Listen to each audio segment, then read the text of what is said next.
Quand on pense à un tueur en série, on imagine souvent quelqu'un de marginal, d'isolé ou d'évident. Mais au milieu des années 70, aux États-Unis, l'un des criminels les plus redoutables de l'histoire moderne a prouvé exactement le contraire.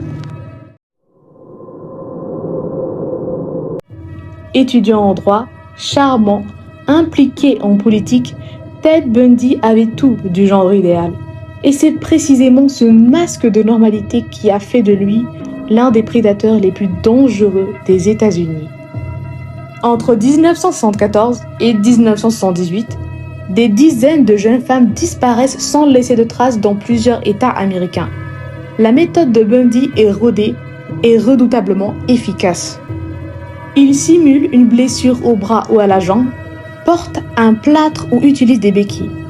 Il aborde ses victimes sur des campus ou des parkings, en leur demandant gentiment de l'aider à porter des livres jusqu'à sa voiture, une Volkswagen coccinelle beige. Une fois la victime proche de l'habitacle, dont la poignée intérieure avait été retirée, le piège se refermait. Mais ce qui rend Bundy encore plus effrayant, c'est ce qu'il faisait après ses crimes. Derrière son visage d'ange, il commet des actes d'une extrême horreur. Il retourne sur les lieux de ses crimes des jours, voire des semaines plus tard, pour s'en prendre au corps de ses victimes, qu'il va jusqu'à coiffer et maquiller dans les forêts isolées où il les cachait.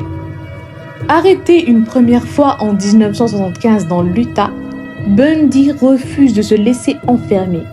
Grâce à son intelligence et à sa connaissance du droit, il assure parfois sa propre défense et parvient à s'évader non pas une, mais 2 fois.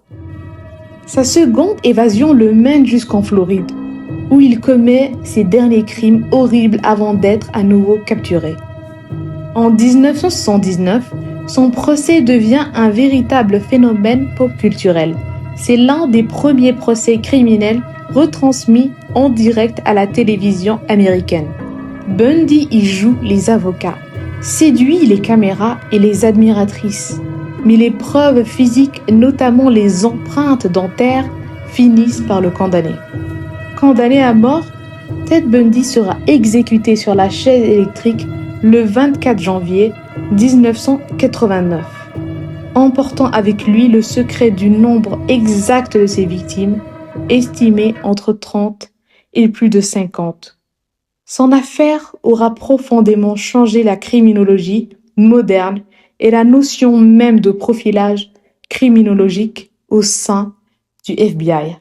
Si cette plongée dans l'histoire des faits divers vous a plu, n'oubliez pas de liker la vidéo, de vous abonner et de me dire en commentaire quel autre dossier criminel vous aimeriez qu'on décrypte ensemble.